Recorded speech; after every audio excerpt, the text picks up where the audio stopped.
የቀይ ባህር ጉዳይ ለኢትዮጵያ የህልውና ጉዳይ ነው።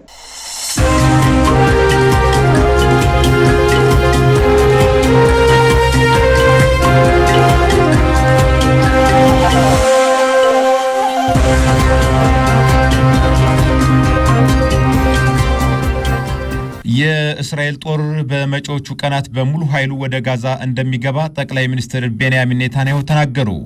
ጠቅላይ ሚኒስትር ኔታንያሁ ጊዜያዊ የተኩስ አቁም ሊፈጠር ይችላል፣ ነገር ግን እስከ መጨረሻው እየሄድን ነው ማለታቸውን ጽሕፈት ቤታቸው አስታውቋል። በሚቀጥሉት ቀናት ዘመቻውን ለማጠናቀቅ በሙሉ ኃይል ወደ ጋዛ እየገባን ነው ያሉት ጠቅላይ ሚኒስትር ኔታንያሁ ዘመቻውን ማጠናቀቅ ማለት ሐማስን ማሸነፍ ማጥፋት ማለት ነው ሲሉ ተናግረዋል። ጠቅላይ ሚኒስትሩ የጋዛ ጦርነት የሚቆምበት ምንም አይነት ሁኔታ የለም ማለታቸውን ጽሕፈት ቤታቸው በወጣው መግለጫ ይፋ አድርጓል። እስራኤል ከጋዛ ሰርጥ የሚፈናቀሉ ፍልስጤማውያንን ለመቀበል ፈቃደኛ የሆኑ ሀገራትን ለማግኘት እየሰራ ይገኛል። ለዚህም ነዋሪዎች ጋዛን ለቀው እንዲወጡ የሚያስችል አስተዳደር መቋቋሙን ተናግረዋል። ዘገባው የአልአረቢያን ኒውስ ነው። በመጨረሻም ብራዚልና ቻይና የአሜሪካን የታሪፍ ጦርነት ለመጋፈጥ ተስማሙ። የቻይናው ፕሬዝዳንት ዢ ጂንፒንግ ከብራዚል አቻቸው ሉላ ዳ ሲልቫ ጋር ትናንት በቤጂንግ ተወያይተዋል። ሁለቱ መሪዎች የአንድ ሀገር የበላይነትን ለመከላከል ያላቸው አጋርነት ለማጠናከር የተስማሙ ሲሆን በተለይ የአሜሪካ የታሪፍ ጦርነትን እንጋፈጣዋለን ብለዋል። መሪዎቹ በጋራ በሰጡት መግለጫ ሩሲያና ዩክሬን በተቻለ ፍጥነት ቀጥተኛ ውይይት እንዲጀምሩ ጠይቀዋል። ከፕሬዝዳንቱ ሉላ ጋር ፍሬያማ ውይይት አድርገናል ያሉት ፕሬዝዳንት ዢ የብራዚልና የቻይና ወዳጅነት በጠንካራ መሰረት ላይ ያረፈ ነው ብለዋል። ብራዚልና ቻይና የነፃ ንግድ መርሆችና የባለብዙ ወገን ግብይት ስርዓትን ለማስጠበቅም በጋራ እንደሚሰሩ ነው የተናገሩት።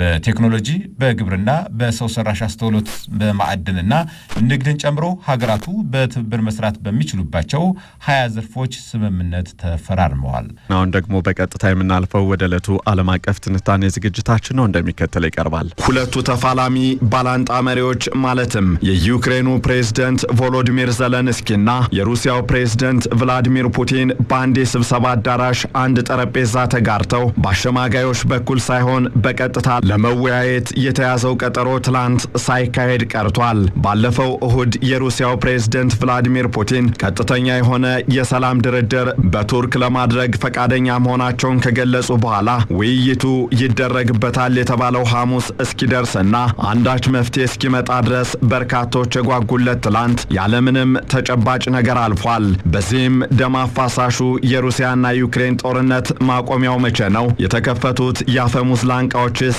የሚዘጉት መቼ ነው? እያሉ ሲያጠይቁ የነበሩና የትላንቷን ቀን በተስፋ ሲጠባበቁ የነበሩት ሁሉ የጠበቁት ባለመሆኑ ግራ ተጋብተው ሲውሉ በአንድ ነገር ግን እርግጠኛ ሆነዋል። ከወዲያ ሐሙስ ተገናኝተን ቀጥተኛ የሰላም ንግግር እናድርግ ሲሉ የቀጠሩት ፑቲን ከወዲህ እሺ ፑቲን በቱርክ ተገኝቶ በቀጥታ ለመነጋገር ፈቃደኛ ከሆነ እገኛለሁ ያሉት የዩክሬኑ ፕሬዝዳንት ቮሎዲሚር ዘለንስኪ አለፍ ሲልም በሁለቱ ሀገራት መካከል ያለውን ጦርነት ለማስቆም ጥረት እያደረጉ ያሉትና በባህረ ሰላጤው ሀገራት ከሶሪያም እስከ ኳታር ጉብኝት እያደረጉ የሚገኙት ፕሬዝዳንት ዶናልድ ትራምፕ አንዳቸውም ውይይቱ በሚካሄድባት ኢስታንቡል እንዳልተገኙና እንደማይገኙ ሆኖም ዘለንስኪ ከዩክሬን ፑቲንም ከሞስኮ የላኳቸው ልዑካን ግን ትላንት ለዚሁ ይደረጋል ለተባለው ውይይት በቱርክ ኢስታንቡል መገኘታቸው ተገልጿል። እናም ትላንት መካሄድ ያልቻለው ውይይት ዛሬ ባስተናጋጇ የቱርክ ከተማ ኢስታንቡል ይካሄዳል ተብሎ ይጠበቃል። ይህንን ጉዳይም በዛሬው ዓለም አቀፍ ትንታኔያችን ልንመለከተው ወደናል። ከዓለም አቀፍ ትንታኔ ዘገባው ጋር ታሪኩ ጋሹ ነኝ። የሩሲያና ዩክሬንን ጦርነት ለመቋጨት ፑቲንና ዘለንስኪ እንዲገናኙና እንዲወያዩ ለማድረግ ብዙ ጊዜ ተሞክሮ ፑቲን በሕግ የተሰጠው ስልጣን ባለፈው ዓመት ካበቃና አሁንም በስልጣን ላይ ከቀጠለ ግለሰብ ጋር አብሬ አልቀመጥም በማለታቸው ሳይሳካ ቀርቷል። ያለፈው እሁድ ግን በድንገት ሐሳባቸውን ቀይረው ሐሙስ ዕለት በቱርክ ኢስታንቡል ቀጥተኛ ውይይት ማድረግ እንችላለን ያሉት ራሳቸውም ቀነቀጠሮን ለትላንት ሐሙስ የቆረጡት ፕሬዝዳንት ቭላዲሚር ፑቲን ትላንት ኢስታንቡል አልተገኙም፣ ዛሬም በዚያ አይገኙም። ይህም በርካታ ጥያቄዎችን ያስነሳ ጉዳይ ሲሆን በተጠበቀው ዕለት ምንም ንግግር መደረግ አለመቻሉ ከኪየቭም ከአውሮፓም ትችቶች እንዲሰነዘሩ አድርጓል። ይህ ትላንት ይደረጋል። ፑቲንና ዘለንስኪን ፊት ለፊት ተገናኝተው በመፍትሄ አማራጮች ላይ ተነጋግረው ውሳኔ ላይ በመድረስ አራተኛ ዓመቱን እያያዘ ያለውን አውዳሚ ጦርነት በእርግጥም ሊያስቆሙ የሚችሉበትን እድል ይፈጥራል ተብሎ ተስፋ የተጣለበት ውይይት ነበር። ይህ ሁለቱ ባላንጣዎች ደግሞም አጥብቀው የሚጠላሉት ፑቲንና ዘለንስኪ ጦርነቱ ከተጀመረበት ከአውሮፓውያኑ ፌብሩዋሪ 24 2022 ጀምሮ አንድም ጊዜ በአካል ያልተገናኙት መሪዎች ይገናኙበታል የተባለው መድረክ ትላንት ላለመካሄዱ ፑቲን በምክንያትነት ተነስተው ተተችተዋል። ለዚህ ደግሞ ፕሬዝዳንት ቭላዲሚር ፑቲን ኢስታንቡል የመግባታቸው ዜና በሚጠበቅበት በትላንትናው ዕለት ጠዋት እርሳቸው ውይይቱ እንደማይታደሙ ነገር ግን ልዑካቸውን እንደሚልኩ ክሬምሊን ማስታወቁ በተጠባቂው መርሃ ግብር ላይ ቀዝቃዛ ውሃን የቸለሰ ጉዳይ ሆኗል። በእርግጥ ፑቲን ኢስታንቡል ያልተገኙት ውይይቱ መቼ ነው የሚደረገው በሚለው ጉዳይ ላይ እርግጠኛ ባለመሆናቸው ነው ሲል የክሬምሊን መግለጫ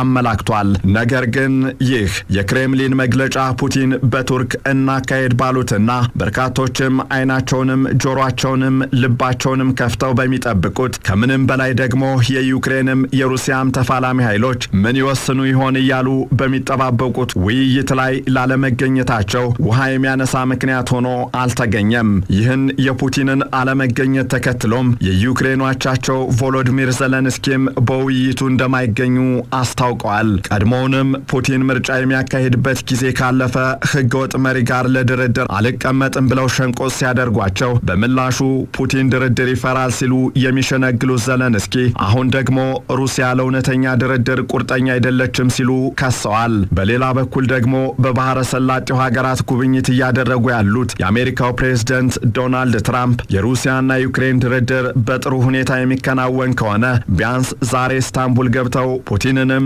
ዘለንስኪንም እንደሚያነጋግሩ ቃል ገብተው የነበረ ቢሆንም የፑቲን መቅረት ከተዘገበ በኋላ በኳታር ዶሃ በሰጡት መግለጫ እርሳቸውም እንደማይገኙ አስታውቀዋል። እንዲያም ሆኖ በሬሴፕ ጣይብ ኤርዶሃን የምትመራው ቱርክ በግዙፏ የኢስታንቡል ከተማ የሩሲያን የቱርክንና የአሜሪካን ልዑካን እንኳን ደህና መጣችሁ ብላ ተቀብላለች። በዚህም ሩሲያ የፑቲን ከፍተኛ አማካሪ ረዳት በሆኑት ቭላዲሚር ሜዲንስኪ የሚመራው ልዑካን የላከች ሲሆን ዩክሬን ደግሞ የመከላከያ ሚኒስትሩንና በ2014 ወደ ሩሲያ ከተጠቃለለችው ክሬሚያ ግዛት በተገኙት ሩስቶም ኡሜሮቭ የሚመራ ልዑክ ልካለች ተብሏል። በሌላ በኩል ደግሞ አሜሪካ በቱርክ አንካራ ትላንት በተካሄደው የኔቶ ጉባኤ ላይ በተሳተፉት የአሜሪካው የውጭ ጉዳይ ሚኒስትር ማርኮ ሩቢዮ እንደምትወከልም ታውቋል። በዚህም የሩሲያና ዩክሬን ልዑካን ቀጥተኛ ውይይት ዛሬ እንደሚካሄድ የተገለጸ ሲሆን ፕሬዝዳንት ፑቲን በታችኛው የአመራር ደረጃ ላይ የሚገኙ ባለስልጣናትን መላካቸው ለቀጥተኛ ንግግሩ ምንም ቦታ እንዳልሰጡት የሚያሳይ ነው እየተባለ ይገኛል። ከዚህ ጋር በተያያዘም የዩክሬኑ ፕሬዝዳንት ቮሎዲሚር ዘለንስኪ ፑቲንን በእጅጉ የወቀሱ ሲሆን ይህም ጦርነቱን ለማስቆም ለሚደረገው ጥረት ክብር እንደሌላቸውና ሰላም እንደማይፈልጉ ማሳያ ነው ብለዋል።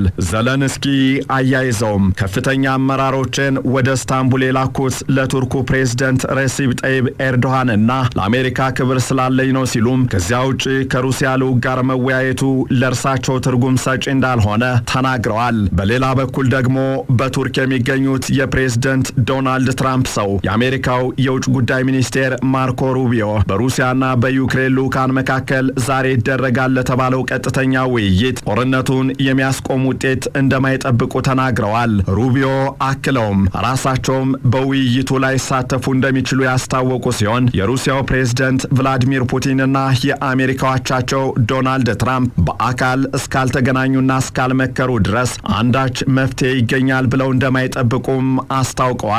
ከወዲያ ደግሞ የማርኮ ሩቢዮ አለቃ ፕሬዝዳንት ዶናልድ ትራምፕ በኳታር ዶሃ ጋዜጣዊ መግለጫ ሲሰጡ በጉዳዩ ላይ ለቀረበላቸው ጥያቄ መልስ የሰጡ ሲሆን በተለይም የፑቲን በቱርክ አለመገኘት ብዙም እንዳላስከፋቸው ተናግረዋል።